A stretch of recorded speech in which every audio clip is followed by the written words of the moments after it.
Good morning, student. Class 7, History portion, chapter number 2, New Kings and Kingdoms.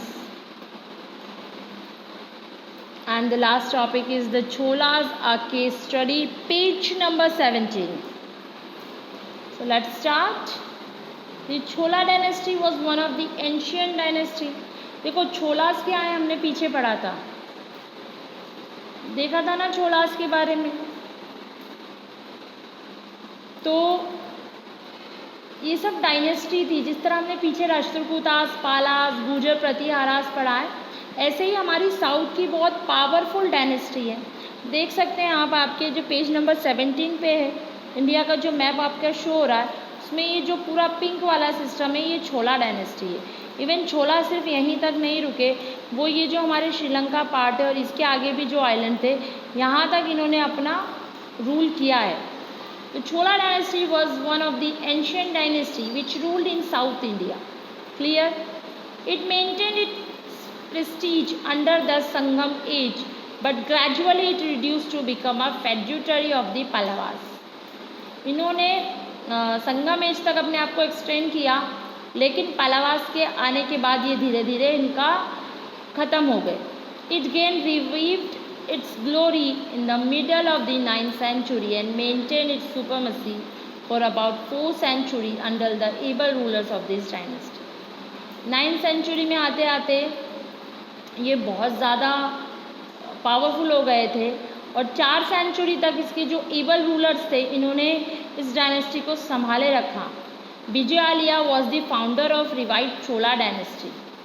तो पहले की जो छोला डायनेस्टी थी उसके फाउंडर थे Vijayalaya. He belong to the chieftain family of the Chola from Uraiyur family से बिलोंग करते थे ये। He broke away from the Pallavas and conquer Thanjavur and establish his capital there. He broke away from the Pallavas and conquered Tanjavur and established his capital there. He also built a temple for goddess Nishumba Sudini there. His son Aditya was his successor, who brought a lot of glory to this kingdom, but the power was crushed by Rashtrakutas and this dynasty remained subdued for about 30 years. इन्होंने पल्लवास को कॉन्कर्ट किया था, हराकर तंजावुर पे अपना capital establish किया। इन्होंने एक टेंपल बनाया था जो उनके गॉड थे निशुम्बा सुदिनी, उनके लिए। इनके जो सन थे, जो नेक्स्ट रूलर बने, किंग बने आदित्य, उन्होंने अपनी पावरफुल, वो एक बहुत अच्छे रूलर थे, लेकिन राष्ट्रकूटास ने इन्हें ओवर रूल कर लिया और अगले 30 सालों तक छोला डायनेस्टी के ऊपर राष्ट्रकूटास का किंगडम चला। Raja first of the Chola dynasty once again establish the Chola supremacy in the region. जो राजा फर्स्ट थे, जब वो आए, उन्होंने फिर से छोला डायनेस्टी को दोबारा से एस्टैब्लिश किया। This period of rule was from 1985 CE to 1014 CE. The kingdom under his kingship become a rich empire. तो राजा फर्स्ट के अंडर लीडरशिप ये किंगडम जो था बहुत ज़्यादा रिच था। He also develop a strong navy by conquering the naval force of the Chera kingdom in Kerala, the area of Madurai, Ceylon, present Sri Lanka. His domain thus spread up to area of present day Tamil Nadu, Kerala, Andhra Pradesh and Karnataka. Even parts of Ceylon were under his control. इन्होंने अपनी naval force, देखो navy आज की नहीं है, अब आप देखो छोला एम्पायर कब है, 1985 CE की बात है, तब उनके पास नेवल फोर्सेस थी और अपनी इस नेवल फोर्सेस के बेस पे उन्होंने तमिलनाडु, केरला, श्रीलंका, मदुराई, इन सब पे अपना ओवर रूल किया। इवन श्रीलंका तक गए ये। Rajendra first the son of Raja first. तो राजा फर्स्ट के सन कौन थे? Rajendra first. Continue the expansion policy of his father. अपनी फादर के एडमिनिस्ट्रेशन पॉलिसीज़ को फॉलो करते हुए इन्होंने अपने किंगडम को आगे बढ़ाया। He conquered the whole of Sri Lanka in the south, इन्होंने श्रीलंका के साउथ में भी, साउथ पार्ट को भी जीत लिया। He also vented northward and conquered part of the Gangetic plain. He thus got the title of Gangaikonda Chola. इन्होंने गंगेटिक प्लेन्स का जो पार्ट था नॉर्थ का, ऊपर की तरफ वाला पार्ट है ना गंगा का, उस पर भी इन्होंने अपना रूल इस्टाब्लिश किया और इन्हें एक टाइटल दिया गया Gangaikonda Chola. He rule for the period 1014 CE to 1044। He also develop a good irrigation system in the region. Gradually this empire started declining in the 13th century. इनके टाइम पर भी एम्पायर बहुत अच्छा चल रहा था, चोला एम्पायर। इरिगेशन सिस्टम बहुत की, जो इरिगेशन सिस्टम की जो फैसिलिटीज़ थी वो, और इरिगेशन सिस्टम जो था, नए सिस्टम इन्हीं के किंगडम से स्टार्ट हुए थे।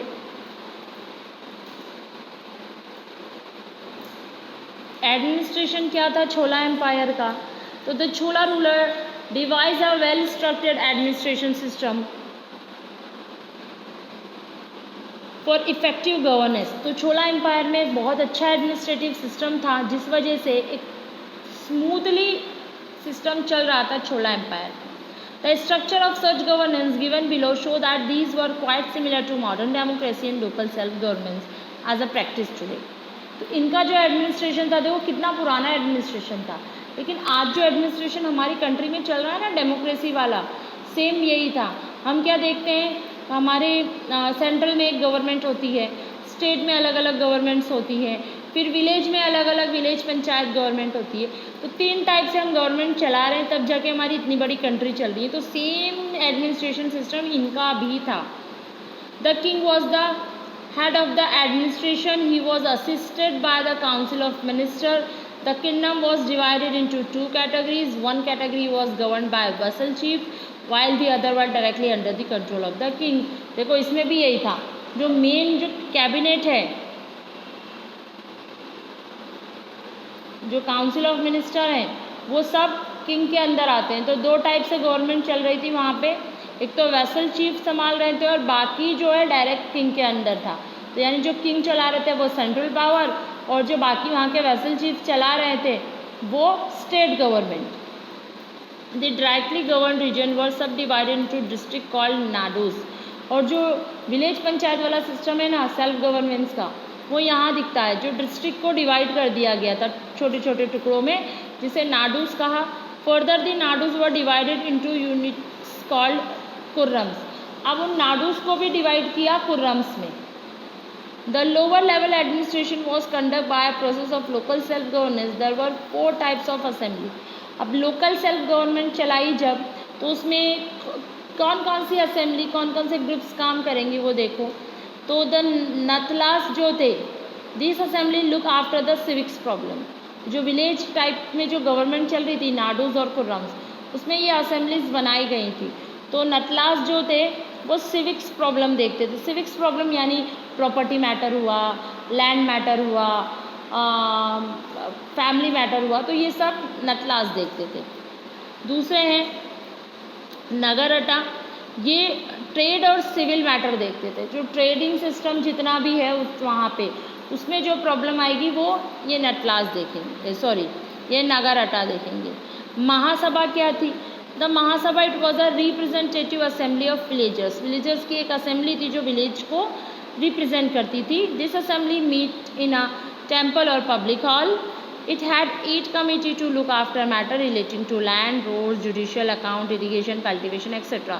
It also used overused revenue collection and expenditure of the administration। तो महासभा के जो लोग थे वो क्या करते थे, जितनी भी विलेज में प्रॉब्लम है, चाहे वो रोड से लेकर हो, लैंड से लेकर हो, इरिगेशन, जुडिशल, जो भी प्रॉब्लम होती थी वो सारी शिकायतें इस महासभा के पास आती थी। फिर जाके उन चीज़ों का सॉल्यूशन निकाला जाता था।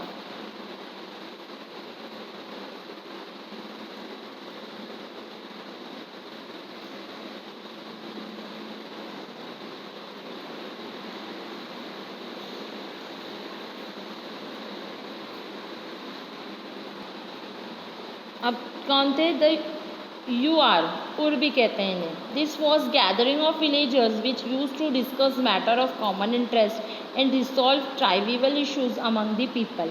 जो यूआर थे ये बिल्कुल लास्ट स्टेज होती थी एडमिनिस्ट्रेशन की. ये क्या करते थे?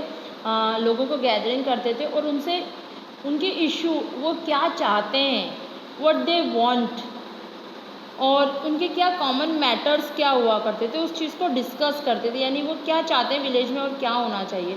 तो लोगों से भी डिस्कशन हुआ करता था, लोगों की राय ली जाती थी और फिर धीरे धीरे ये स्टेप बाय स्टेप एक प्रोसेस चलती थी.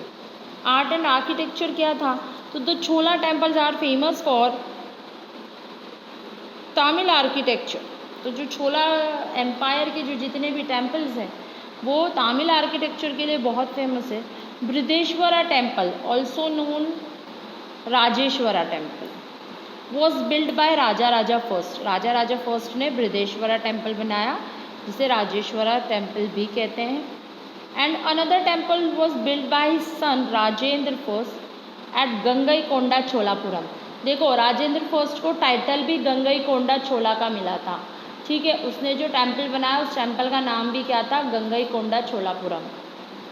These temple are pyramid shape के टेम्पल्स हुआ करते हैं ये. These temples have huge gateway called gopurams. इस टेम्पल्स में एक बहुत बड़ा गेटवे होता है जाने का रास्ता, जिसे गोपुरम कहते हैं. ऑन आउटर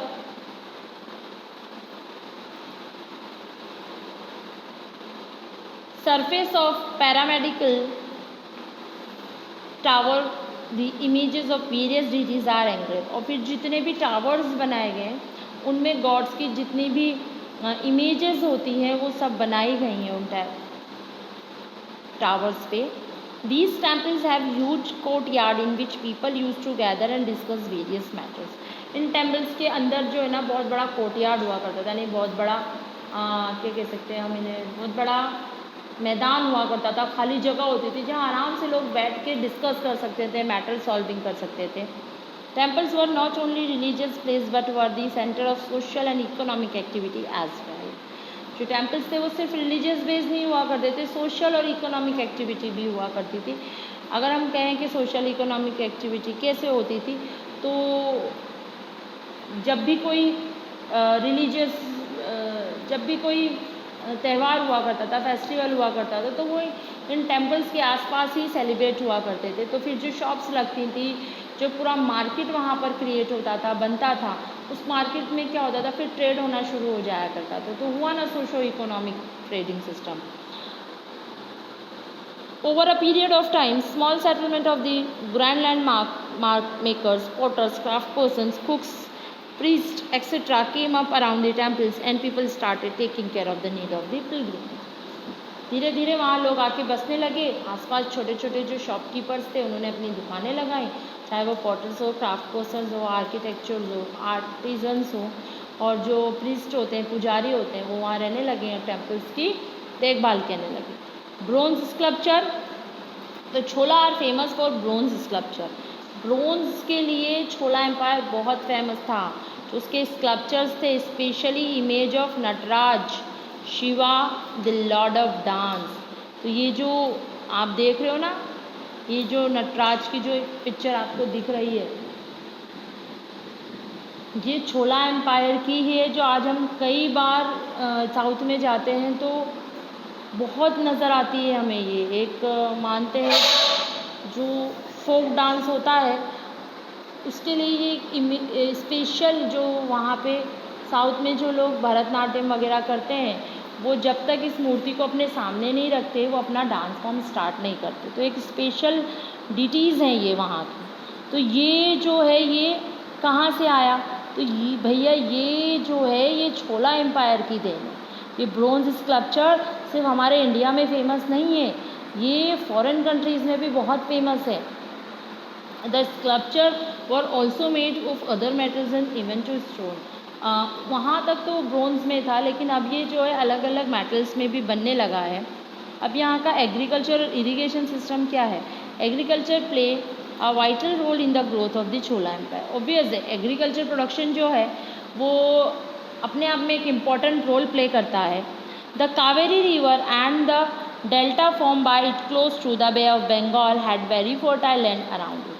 तो जो रिवर है कावेरी और इसके पास जो बे ऑफ बंगाल के पास जो डेल्टा बना है वो इस एक फर्टाइल लैंड प्रोवाइड कराता है एग्रीकल्चर के लिए छोला एम्पायर को. Due to the availability of water people were even able to grow 2 crops in a year at certain places.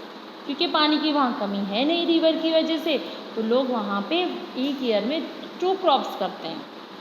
The ruler took interest in developing and improving the irrigation facility which help boost production. वहाँ के जो rulers थे उन्होंने बहुत नए नए systems irrigation के दिए हैं ताकि लोग जो है बहुत ज़्यादा से ज़्यादा प्रोडक्शन कर सकें. Wells were also dug to have sub soil water. Wells बनाए गए हैं वहाँ पर. Reservoir and embankments were constructed at various place to prevent flooding और the channelized water through canals. बहुत सारे डैम्स रिजर्वायर बनाए गए, एम्बैंकमेंट्स बनाए गए. एम्बैंकमेंट्स वो जगह होती है जहाँ पर एक जगह को पहले से ही खाली करके रखा जाता है कि अगर फ्लूड आ जाए, बाढ़ आ जाए, तो उसका जो बाढ़ का जो पानी है, फ्लूड का जो पानी है, एक्स्ट्रा वाटर जो गांव में भर जाता है, विलेजेस में भर जाता है, उसको खाली करेंगे तो कहाँ, तो एक ऐसी जगह बनाई जाती है जहाँ उस वाटर को अगर कुछ ऐसा हो जाए तो उस वाटर को वहाँ फिल कर दिया जाए. तो पहले से ही हर चीज़ का यहाँ पर एक एडमिनिस्ट्रेशन सिस्टम बहुत अच्छा था. ये अपने आप को एक चैनलाइज प्रूफ एडमिनिस्ट्रेशन करते थे. लोगों की, विलेजर्स की हर सिचुएशन को सॉल्व किया जाता था. यही सारी चीज़ों की वजह से छोला एम्पायर जो था एक बहुत ही सुपीरियर एम्पायर माना जाता है इंडियन हिस्ट्री में. यहाँ आप लोगों का चैप्टर एंड होता है बेटा. ये जो पेज नंबर 19 पे जो लेट्स चेक है, ये वाले